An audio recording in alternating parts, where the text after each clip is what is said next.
Hello student, good evening. मैं doctor Surendra Kumar. आज मैं आप लोगों को इग्नू द्वारा आयोजित एग्ज़ाम जून 2025 के तहत इम्पॉर्टेंट क्वेश्चन देने जा रहा हूं। आज मैं MPS 4 का इम्पॉर्टेंट क्वेश्चन देने जा रहा हूं। सबसे पहले ये आप लोग समझिए कि MPS 4 में आपको पढ़ना क्या है। तो MPS 4 में आपको पढ़ना है तुलनात्मक राजनीति, मुद्दे एवं प्रवृत्तियाँ। तुलनात्मक राजनीति, मुद्दे और प्रवृत्तियाँ। ये फर्स्ट ईयर का पेपर है और 8 क्रेडिट का पेपर है।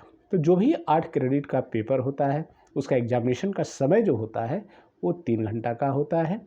ठीक है।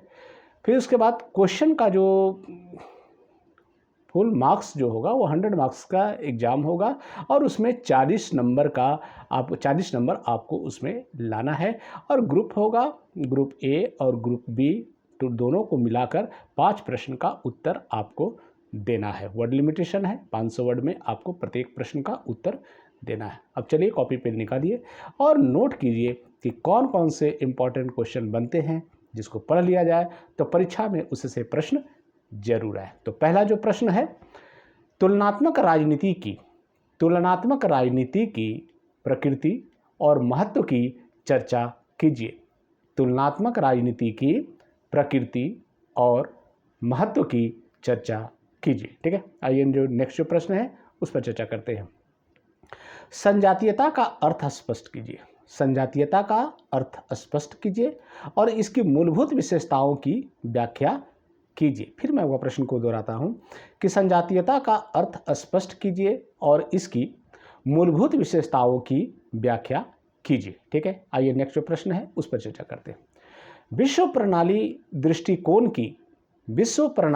दृष्टिकोण की मान्यताओं का आलोचनात्मक विश्लेषण कीजिए और राजनीतिक विश्लेषण में उसकी प्रासंगिकता बताइए। फिर मैं वह प्रश्न को दोहराता हूं कि विश्व प्रणाली दृष्टिकोण की मान्यताओं का आलोचनात्मक विश्लेषण कीजिए और राजनीतिक विश्लेषण में उसकी प्रासंगिकता बताइए। ठीक है। आइए नेक्स्ट जो प्रश्न है उस पर चलते।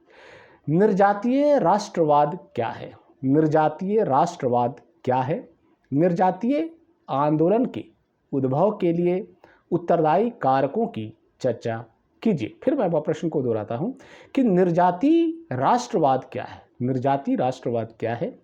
निर्जातीय आंदोलन के उद्भव के लिए उत्तरदायी कारकों की चर्चा कीजिए। ठीक है। आइए नेक्स्ट जो प्रश्न है उस पर हम लोग चर्चा करते हैं। आधुनिक राज्य के संबंध में मार्क्सवादी दृष्टिकोण का वर्णन कीजिए। फिर मैं वो प्रश्न को दोहराता हूं कि आधुनिक राज्य के संबंध में या संदर्भ में मार्क्सवादी दृष्टिकोण का वर्णन कीजिए। एक चीज मैं आप लोगों को बता दूं कि मार्क्सवाद लगभग आपको चारों पेपर में पढ़ना है। MPS 1, 2, 3, 4 सब में पढ़ना है। तो मार्क्सवाद आप लोग बढ़िया से पढ़ लेंगे, उससे एक प्रश्न एकदम रहेगा। ठीक है। आइए नेक्स्ट जो प्रश्न है, विकासशील देशों में नौकरशाही की कार्यप्रणाली की संक्षेप में चर्चा कीजिए। विकासशील देश में नौकरशाही की कार्यप्रणाली की संक्षेप में चर्चा कीजिए। ठीक है। आइए नेक्स्ट जो प्रश्न है, नागरिक समाज और राज्य में संबंध का विश्लेषण कीजिए। नागरिक समाज और राज्य में संबंध का विश्लेषण कीजिए। ठीक है। आइए नेक्स्ट जो प्रश्न है, केस अध्ययन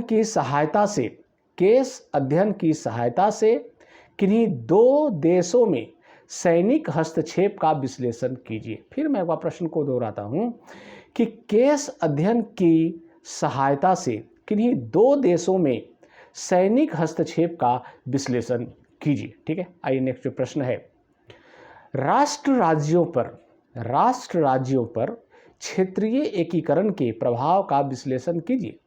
राष्ट्र राज्यों पर क्षेत्रीय एकीकरण के प्रभाव का विश्लेषण कीजिए। ठीक है।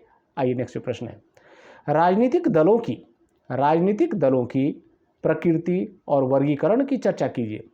राजनीतिक दलों की प्रकृति और वर्गीकरण की चर्चा कीजिए। ठीक है। आइए नेक्स्ट जो प्रश्न है, अब बहुत ही इंपॉर्टेंट प्रश्न है, बहुराष्ट्रीय निगमों से आप क्या समझते हैं? बहुराष्ट्रीय निगमों से आप क्या समझते हैं? भूमंडलीकरण के युग में बहुराष्ट्रीय निगमों की बदलती प्रवृत्ति की चर्चा कीजिए। फिर मैं एक बार प्रश्न को दोहराता हूँ कि बहुराष्ट्रीय निगमों से आप क्या समझते हैं? भूमंडलीकरण के युग में बहुराष्ट्रीय निगमों की बदलती प्रकृति की चर्चा कीजिए। ठीक है, आइए नेक्स्ट जो प्रश्न है वो भी बहुत इंपॉर्टेंट है। निर्धनता और मानव विकास पर भूमंडलीकरण के प्रभाव का आप विश्लेषण कैसे करेंगे? फिर मैं वह प्रश्न को दोहराता हूँ कि निर्धनता और मानव विकास पर भूमंडलीकरण के प्रभाव का आप विश्लेषण कैसे करेंगे? ये बहुत इंपॉर्टेंट प्रश्न है। आइए नेक्स्ट जो प्रश्न है, कुछ छोटे प्रश्न हैं उसको आप देख लीजिए। जैसे राष्ट्रीय स्मितता की विशेषताएं, राष्ट्रीय स्मितता की विशेषताएं। उसके बाद है समकालीन पर्यावरणीय बहस, समकालीन पर्यावरणीय बहस। उसके बाद गैर यूरोपीय राष्ट्रवाद, गैर यूरोपीय राष्ट्रवाद एंड सहभागिता की अवधारणा और प्रकरण, सहभागिता की अवधारणा और प्रकरण। ये आपको मैंने 15-16 प्रश्न दिया है और मुझे आशा है, पूर्ण विश्वास है कि इससे परीक्षा में प्रश्न जरूर आएंगे। एक चीज़ और मैं बता दूं, इसका सारा उत्तर मेरे YouTube चैनल पर उपलब्ध है, आप वहां जाकर देख सकते हैं। थैंक यू, धन्यवाद।